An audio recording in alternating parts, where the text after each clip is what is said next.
भगत सिंह, राजगुरु जी और सुखदेव जी को दे वर hand to death. पर ये थोड़ा इसके बारे में ये सबको पता है, पर जो सबको नहीं पता या मे बी मैं भगत सिंह जी से बहुत ज़्यादा इंस्पिरेशन लेती हूँ। क्यों लेती हूँ, मैं आपको थोड़ा उस पर थोड़ा I would like to shed some light on that. तो भगत सिंह जी की जो सबसे पहली क्वालिटी है जो मैं बहुत एडमायर करती हूँ, saying the like what he feels and saying wrong that wrong is wrong, जो गलत है वो गलत है। उनके गुरु जो थे लाला लाजपत राय को वो अपना गुरु मानते थे, पर उन्होंने जब लाजपत राय एक्चुअली बीच में थोड़ा सा भटक गए थे, इन द सेंस वो हिंदुत्ववादी ज़्यादा हो गए थे, उनका स्वाधीनता संग्राम के प्रति थोड़ा ध्यान कम था, तो उन्होंने उस टाइम पे अपने ही गुरु को बोला था the forgotten hero, sorry the forgotten leader. But जब लाला लाजपत राय जी को जब लाठीचार्ज करके ही डाइड लाहौर में हुआ था, ये उन्होंने अपने गुरु के मौत का बदला भी लिया। डिसरिस्पेक्ट नहीं किया, मैं ये कह रही हूँ कि उनका ये जो चरित्र है कि he has a spine, he knows कि अगर वो मेरे, भले ही वो मेरे गुरु है, पर जो गलत है मैं गलत बोलूँगा। तो जब Lala Lajpat Rai he died because of लाठी चार्ज, उसका बदला इन्होंने लिया। भगत सिंह जी, राजगुरु जी और सुखदेव जी, इन्होंने सॉन्डर्स को असैसिनेट किया।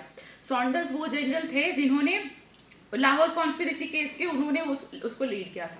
ज़्यादा हिस्ट्री में मैं नहीं जाऊंगी अभी। तो उन्होंने जब सॉन्डर्स को असैसिनेट किया, उनको उस चार्ज पे उनको फांसी दी गई on the behalf of Lahore conspiracy case.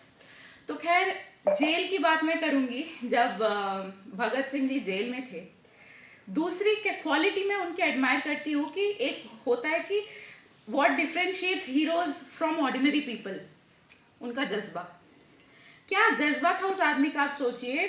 उनकी फांसी होने वाली थी 24 मार्च, माइंड यू 24 मार्च, बट उनको फांसी दी गई 23 मार्च। क्यों? क्योंकि ये ब्रिटिशर्स को कानों कान खबर आ गई थी कि लोग मिलके लाहौर जेल पे हमला करने वाले थे। कॉन्स्पिरेसी चल रही थी, बट उनको पहले ही कानों कान खबर लग गई। सो 22 मार्च को जेलर ने आके भगत सिंह को कहा कि I am sorry sir, but आपको कल फांसी दी जाएगी। सुबह 4 बजे नहा धो के रेडी हो गए वो, और जब मेडिकल चेकअप हुआ, उनका 4 किलो वेट बढ़ा था। लोग ऐसे कि हम मर रहे तो पतले हो जाएंगे, वो हो जाएंगे, आप सोचिए 4 किलो वेट बढ़ा था। और जो जेलर साहब थे, उन्होंने भगत सिंह जी से पूछा था, सर कोई आखिरी ख्वाहिश। So he was reading a book on Marx and Lenin. तो उन्होंने कहा कि सर ये किताब पढ़ रहा था, 15 पेज बाकी है, तो मैं ये पढ़ लूँ। तो ये है कि इंसान फांसी पे चढ़ने वाला है, मरने जा रहा है। वो ये भी देखिए कि ज्ञान प्राप्त करने का, कुछ लोगों में वो होता है कि ज्ञान, मतलब मरते मरते भी वो ज्ञान प्राप्त करके जाएंगे। So this is the second quality of him which I admire the most. So thank you everyone. यही बोलना था मुझे। सभी गाएंगे।